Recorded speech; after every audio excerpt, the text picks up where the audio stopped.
Hello guys, welcome to our channel. आज हम class 12 के केमिस्ट्री का चैप्टर नंबर 3 केमिकल काइनेटिक का फर्स्ट ऑर्डर रिएक्शन के लिए इंटीग्रेटेड रेट इक्वेशन जो है वो डिराइव करेंगे।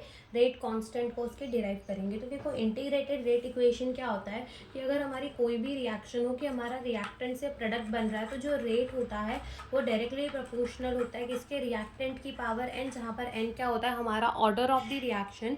And for the first order reaction ये जो हमारी n की वैल्यू है वो कितनी हो जाएगी, 1 हो जाएगी। तो यहाँ पर हम स्टार्ट करते हैं। अब देखो, सबसे पहले क्या करो कि यहाँ पर एक रिएक्शन कंसिडर कर लो कि हमारा रिएक्टेंट से क्या बन रहा है, प्रोडक्ट बन रहा है। ठीक है, फिर जो हमारा रेट होगा इट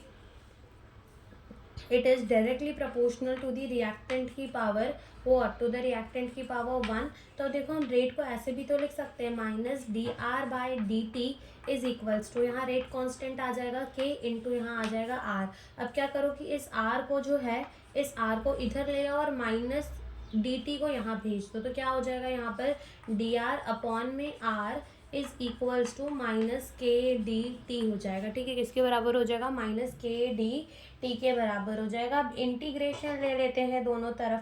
ठीक है, तो ये हो जाएगा इंटीग्रेटिंग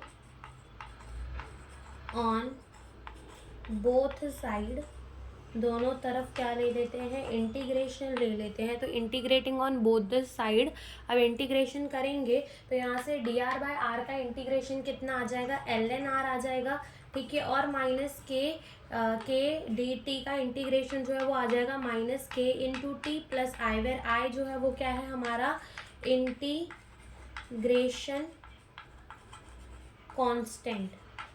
ठीक है, ये क्या हो जाएगा, हमारा इंटीग्रेशन कांस्टेंट हो जाएगा। तो अब इस आई की वैल्यू जो है वो हमें निकालनी पड़ेगी और इसको इक्वेशन नंबर पे 1 पे पुट करना पड़ेगा। तो आई की वैल्यू निकालते हैं। अब देखो, क्या मान लेना है कि at time T is equals to 0, कि जब टाइम हमारा टी जो है वो 0 हो जाएगा तो जो हमारा आर है वो कितना हो जाएगा, आर नॉट हो जाएगा। फिर आर नॉट क्या है, आर नॉट जो है वो initial concentration of the reactant है। ठीक है, आर नॉट क्या है, initial concentration of the reactant.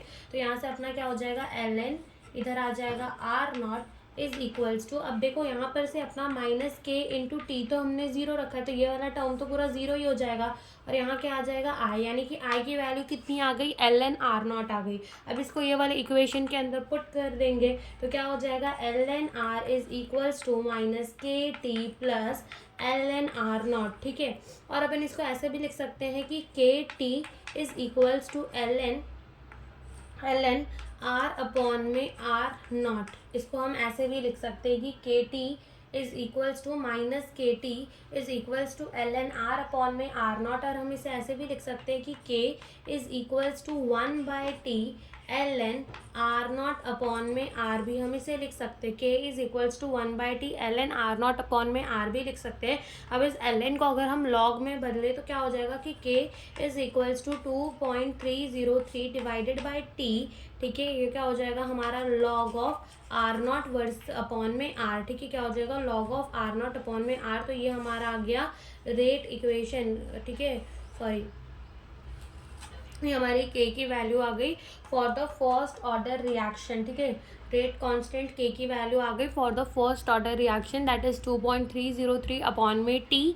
ठीक है, लॉग आर नॉट अपॉन में आर की, ये हमारे। अब यहाँ पर जो है, जैसे कि इसके कुछ एग्जाम्पल भी होते हैं फर्स्ट ऑर्डर रिएक्शन के, तो हाइड्रोजिनेशन ऑफ द ईथीन जो होगा, ये हमारा एग्जाम्पल होगा किसका, फर्स्ट ऑर्डर रिएक्शन का। और जितने भी नेचुरल और आर्टिफिशियल रेडियो एक्टिव डिके होते हैं अनस्टेबल न्यूक्लियाई के, वो भी सब हमारे क्या होते हैं, फर्स्ट ऑर्डर रिएक्शन ही होता है। अब यहाँ पर इसके दो ग्राफ हैं। सबसे पहला ग्राफ तो ये है कि अगर हमने क्या कर दिया, यहाँ पर मान लो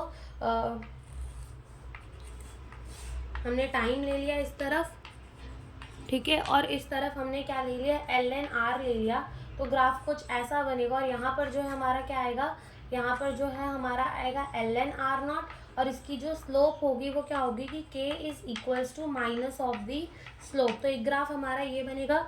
दूसरा ग्राफ जो बनेगा वो हमारा, यहाँ पर देखो टाइम हो जाएगा, और यहाँ पर क्या हो जाएगा, यहाँ पर हो जाएगा हमारा log of R nought upon में आर। ठीक है, log of R nought upon में आर, और जो ग्राफ है वो ऐसा सीधा बनेगा। और यहाँ पर जो स्लोप होगा वो क्या होगा, जो स्लोप होगा हमारा वो होगा के अपॉन में 2.303। ठीक है, क्या हो जाएगा के अपॉन में 2.303। तो ये दो हमारे ग्राफ होंगे for the first order reaction. तो यही था हमारा first order reaction. Thank you for watching the video.